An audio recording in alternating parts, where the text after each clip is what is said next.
চিনেন? ওই যে একটা বক্সের মধ্যে মাছগুলা ঘোরাঘুরি করে, দেখেছেন বাসায়? এরা কেন ঘুরে, কখনো জিজ্ঞাসা করেছেন নিজেকে যে ওরা কেন একই রাস্তায় বারবার ঘোরে? হ্যাঁ বলেন। ব্রেইনের ধারণ ক্ষমতা এতটুকুই, ও যে রাস্তা দিয়ে যায় ও ভুলে যায় কোন রাস্তা দিয়ে এসেছে।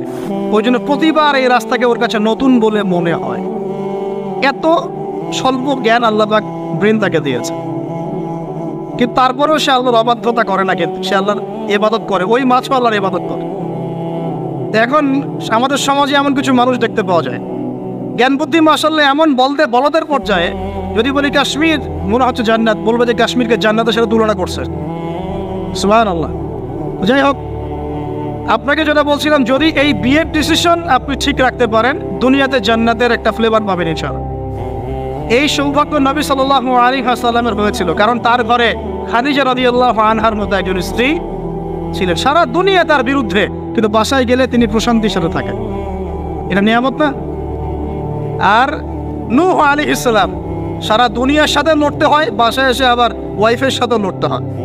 নূহ আলাইহিস সালামের ওয়াইফ কিন্তু ইমানদার ছিলেন, বুঝছেন দাদা? তো এই যে দুনিয়াতে পরীক্ষা। এখন দেখুন, আপনাদেরকে বলতে যাচ্ছি যে রমাদান আমাদেরকে তাকওয়া শিখিয়েছে, মানে আল্লাহ পাকের সমস্ত নিষেধ বর্জন করা। একটা হাদিস বলি, আপনি বুঝতে পারবেন।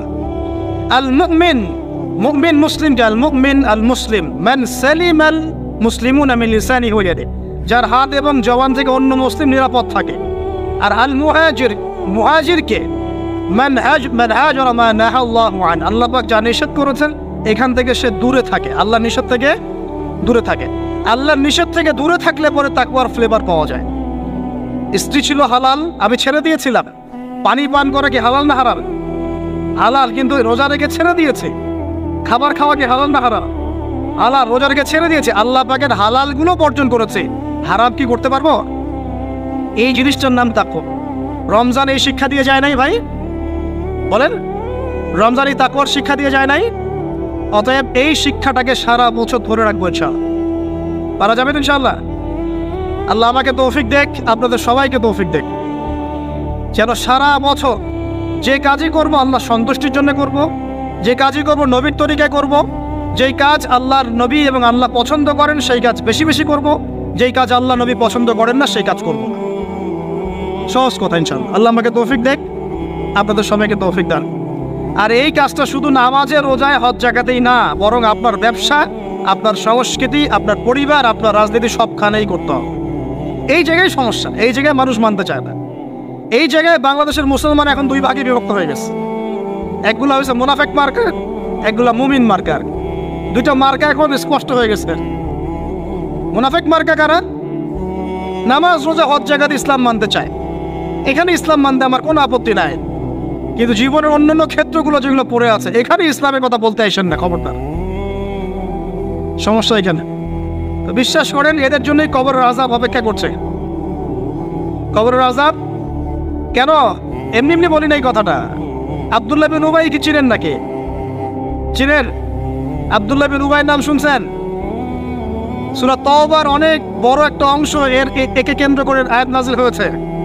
আব্দুল্লাহ বিন উবাই কে ছিল বলেন?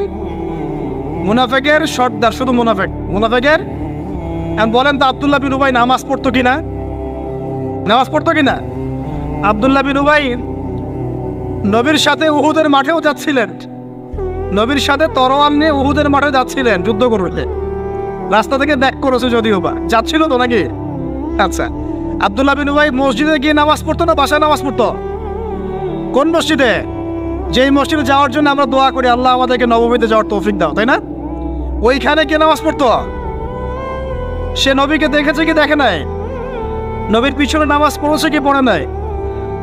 এখন বলেন, তাহলে আব্দুল্লাহ বিন উবাই কেন জাহান্নামে যান? কেন তার কবরের সামনে নবীকে দাঁড়াতে আল্লাহ নিষেধ করলেন? কেন বললেন তুমি যদি 70 বার ইস্তেগফার করো মাফ করবো না?